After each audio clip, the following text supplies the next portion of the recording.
लगातार हम अलग अलग लेवल पर प्रयासरत हैं कि मुजफ्फरपुर का जो बहुत लंबित मांग है एक एयरपोर्ट का, उसको हम बनवाएं। उसमें सबसे बड़ी जो समस्या आ रही है ज़मीन की अधिग्रहण का मामला है। देखिए, मुजफ्फरपुर लोकसभा क्षेत्र में मेरा प्रयास है और अभी तक जो रोड का कंडीशन है, ग्रामीण विकास के माध्यम से हम लगभग 650 रोड बनाने का प्रयास कर रहे हैं। दूसरा, नवोदय विद्यालय जो खरौना में है, उसके इंफ्रास्ट्रक्चर के लिए कुछ डिमांड्स हम लोग का था।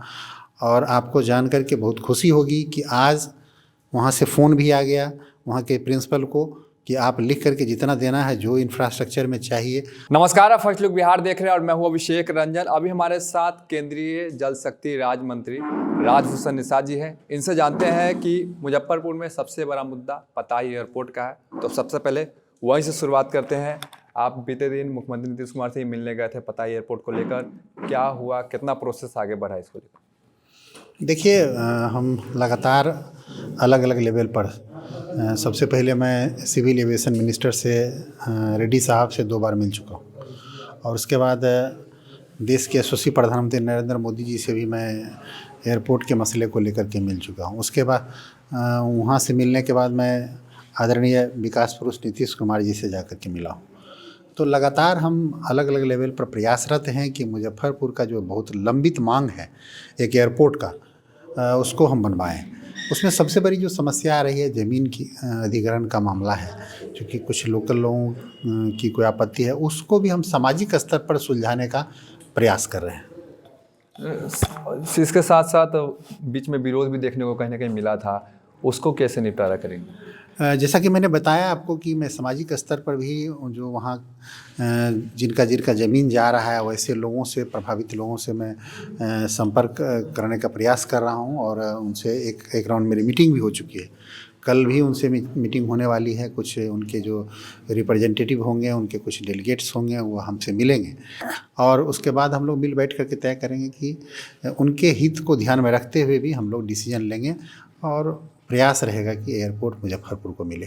मुजफ्फरपुर की जनता की मांग है कि 5 साल में, इतने वर्षों से एयरपोर्ट नहीं बन पाया, क्या 5 साल में केंद्रीय मंत्री जब तक रहेंगे तो क्या 5 साल के कार्यकाल में एयरपोर्ट बन पाएगा, या फिर इसी प्रकार से जुमला चलते आए वो जुमला ही रहेगा? देखिए, अगर लोग थोड़ा सा कोऑपरेट करें और ज़मीन अधिग्रहण का काम आसानी से हो जाए तो हम आने वाले 1 साल में हम लोग प्रयास करेंगे कि इसमें काम लग जाए और फिर एयरपोर्ट अगले 5 साल में प्रयास करेंगे कि बन जाए।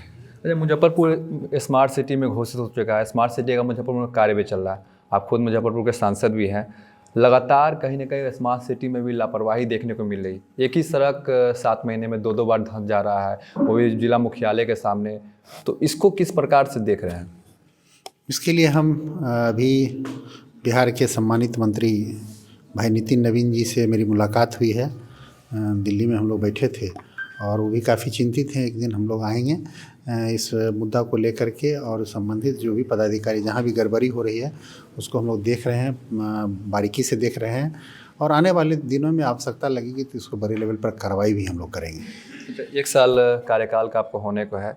मुजफ्फरपुर शहर में कितने सड़क, नाले, ये सब अब तक पास हुआ है? कहाँ कहाँ पे काम बचे हुए हैं जो प्रोसेसिंग में है, जहाँ पर जनता को उम्मीद है कि बहुत सारे सड़क नाले, इसकी स्थिति काफ़ी ज़्यादा ख़राब थी? देखिए, मुजफ्फरपुर लोकसभा क्षेत्र में मेरा प्रयास है और अभी तक जो रोड का कंडीशन है, ग्रामीण विकास के माध्यम से हम लगभग 650 रोड बनाने का प्रयास कर रहे हैं और उसमें बहुत सारा DPR फाइनल स्टेज में है। एक आपका विभाग में खास करके नदियों को लेकर खास करके महत्वपूर्ण रहता है। उत्तर बिहार या फिर दक्षिण बिहार की बात करेंगे, बाढ़ और सुखाड़, इसको लेकर क्या कुछ योजना बनाई गई है जिसके आने वाले समय में निपटारा किया जाए? देखिए, जैसा कि आप सब जानते हैं कि उत्तर बिहार जो है, इसमें पानी से दोनों तरह की समस्या झेलना पड़ता है। कभी पानी की अधिकता से बाढ़ की स्थिति झेलनी पड़ती है और कभी सुखाड़ की स्थिति भी झेलनी पड़ती है, जिस समय में गर्मी के दिनों में नलकूप सूख जाया करता है। तो इन दोनों चीज़ों को एक समन्वय बना करके हम प्रयास कर रहे हैं कि ना अधिकता से प्रॉब्लम हो, ना पानी की कमी हो, और इसीलिए एक वाटर मैनेजमेंट की तरफ हम लोग बढ़ रहे हैं। और आने वाले दिनों में जिस जगह पर वाटर लेवल फॉल कर गया है, ग्राउंड वाटर लेवल बहुत नीचे चला गया है, वैसे जगह में रिचार्ज वेल बना करके उस क्षेत्र को हम पुनः अर्थ को रिचार्ज करेंगे ताकि पानी की समस्या ना हो। और गंडक नदी पर भी हम लोग कुछ इस ढंग का काम कर रहे हैं, और गंडक और गंगा इंटरलिंकिंग प्रोजेक्ट है बाया नून के माध्यम से, जिसके तहत हम प्रयास करेंगे कि रिवर इंटरलिंकिंग के माध्यम से नॉर्थ बिहार में बाढ़ की जो समस्या है उससे कम प्रभावित हो, ऐसा प्रयास रहेगा। काफ़ी ज़्यादा विभाग में, अपने विभाग के साथ साथ अन्य विभाग में भी अब जा रहे हैं, प्रयास कर रहे हैं किसी प्रकार से मुजफ्फरपुर का विकास हो। जो विकास अधूरा रह गया था तो उसको किस प्रकार से पूरा करेंगे 5 सालों में?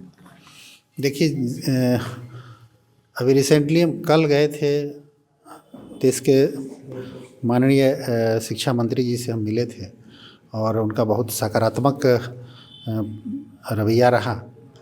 आदरणीय धर्मेंद्र प्रधान जी से हम मिले थे और 3 मुद्दा को लेकर के हम उनके सामने मांग रखे थे।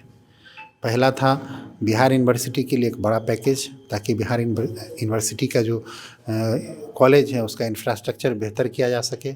दूसरा, नवोदय विद्यालय जो खरौना में है उसके इंफ्रास्ट्रक्चर के लिए कुछ डिमांड्स हम लोग का था। और आपको जान कर के बहुत खुशी होगी कि आज वहाँ से फ़ोन भी आ गया वहाँ के प्रिंसिपल को कि आप लिख करके जितना देना है जो इंफ्रास्ट्रक्चर में चाहिए, आज कल मिले हैं और आज उनको दिल्ली से फ़ोन आ गया और डिमांड क्या बताया गया है कि आप जो भी चीज़ कमी है आप लिख करके दीजिए, हम लोग काम कराएंगे। और उसके बाद मुजफ्फरपुर में एक नए केंद्रीय विद्यालय की भी हमने मांग रखी है। तो इन तीनों चीज़ों पर हम लोग प्रयासरत हैं। जहाँ तक और दूसरे क्षेत्र का बात है तो आदरणीय जो हमारे कानून मंत्री मेघवाल साहब हैं, अर्जुन राम मेघवाल साहब, उनसे भी हम जा कर के मिले थे और उन्होंने आश्वासन दिया है कि आने वाले दिनों में एक अच्छा वकालत खाना हम लोग बनवाएंगे। और मुजफ्फरपुर के जो हमारे वकील भाई जो न्याय के लिए उन विकट परिस्थितियों में, जो कि वहाँ का जो बिल्डिंग का जो कंडीशन है, इंफ्रास्ट्रक्चर जो भी है वो बहुत अच्छा नहीं है और वो विकट परिस्थितियों में गर्मी में ठंडी में काम करते हैं, बाहर कुर्सी लगा करके पेड़ के नीचे बहुत सारे हमारे वकील भाई रहते हैं।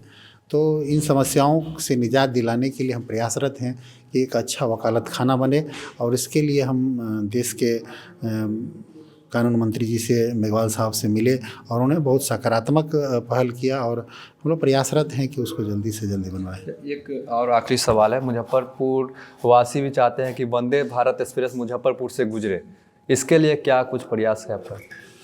इसके लिए आपने देखा होगा कि लगभग 3-4 महीना पहले हम देश के माननीय रेल मंत्री से मिले थे, आदरणीय अश्विनी वैभव जी से मिले थे और उनको मुजफ्फरपुर से जो डायरेक्ट दिल्ली के लिए ट्रेन हो चाहे कलकत्ता के लिए ट्रेन हो, तो इन सारे महत्वपूर्ण जगहों के लिए हमने मांग किया है और वंदे भारत की भी मांग की है।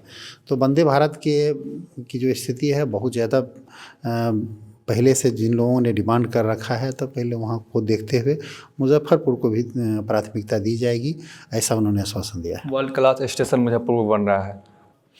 देखिए, हमारी प्राथमिकता है कि जो भी इंफ्रास्ट्रक्चर जिस क्षेत्र में भी, चाहे रेल के क्षेत्र में हो, चाहे स्वास्थ्य के क्षेत्र में हो, चाहे शिक्षा के क्षेत्र में हो, हर जगह इंफ्रास्ट्रक्चर को बेहतर करने का प्रयास कर रहे हैं ताकि आने वाले दिनों में लोगों को कम से कम कठिनाई का सामना करना पड़े। बिल्कुल, तो आप सुन रहे थे मुजफ्फरपुर के सांसद भी है और केंद्रीय जल शक्ति राज्य मंत्री राजभूषण निषाद जी है। इनको आप साफ तौर पर सुन रहे थे। अपने क्षेत्र के साथ साथ अन्य विभाग में भी जा रहे हैं और मुजफ्फरपुर का विकास किस प्रकार से हो, मुजफ्फरपुर लोकसभा का विकास किस प्रकार से हो, चाहे वो सड़क का हो, इसके साथ साथ वकालत खाना जो नया बनने की बात हो, एजुकेशन सेक्टर में भी काम कर रहे हैं। तो कई सारे विभागों में लगातार काम कर रहे हैं, प्रयास कर रहे हैं और सकारात्मक विचार ये कह सकते हैं, ये अलग ही राजनीति से हटकर जो आपने देख रहे हैं लगातार बिहार में जो है इन दोनों काफ़ी ज़्यादा राजनीति सरगर्मी तेज है, लेकिन उसके बीच में काम कर रहे हैं और काम कहीं ना कहीं ज़मीनी स्तर पर दिख रहा है। बने रहिए फर्स्ट लुक बिहार के साथ आगे भी खबरों के लिए, तब तक के लिए नमस्कार।